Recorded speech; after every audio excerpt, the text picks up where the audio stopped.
Welcome to Academic Gain Tutorials. In this video, we will discuss the differences between dissolution of partnership and dissolution of firm. Although both terms are related to the ending of partnership relations, they are completely different in meaning, effect, and legal consequences. Let us understand each difference one by one. Number 1.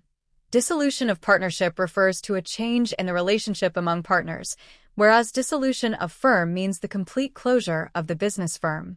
Number 2. Dissolution of partnership changes the mutual rights and duties of partners, whereas dissolution of firm terminates the entire business entity. Number 3. Dissolution of partnership affects only the partners involved, whereas dissolution of firm affects all partners and the whole organization. Number 4. In dissolution of partnership, the partnership relationship changes or ends between some partners, whereas in dissolution of firm, the partnership relationship among all partners completely ends. Number 5. Under dissolution of partnership, the firm may continue its business operations, whereas under dissolution of firm, the business comes to a complete stop. Number 6.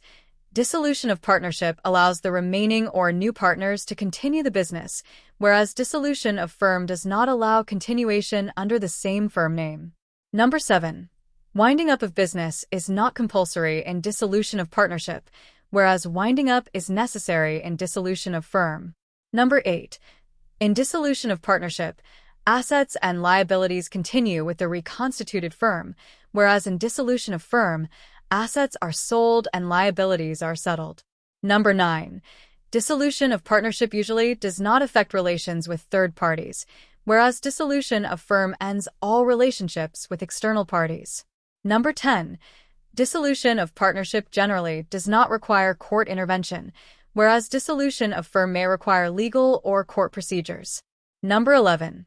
In dissolution of partnership, complete settlement of accounts is not always required, whereas in dissolution of firm, full settlement of all accounts is compulsory.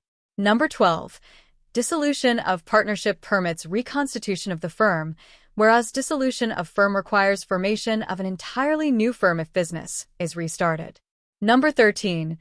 Under dissolution of partnership, the firm name and existence usually remain the same, whereas under dissolution of firm, the firm name and existence end permanently. Number 14. Dissolution of partnership is governed by provisions related to partnership changes, whereas dissolution of firm is governed by provisions related to the complete termination of the firm. Number 15. The main purpose of dissolution of partnership is to alter the partnership structure without closing the business, whereas the purpose of dissolution of firm is to completely close the business organization. Number 16. An example of dissolution of partnership is when one partner retires and another partner joins while the business continues, whereas an example of dissolution of firm is when all partners decide to close the business permanently. So, these were the major differences between dissolution of partnership and dissolution of firm. Understanding these concepts is very important in partnership accounting and business law. If this lecture was helpful, give it a thumbs up and subscribe to the channel. Thank you.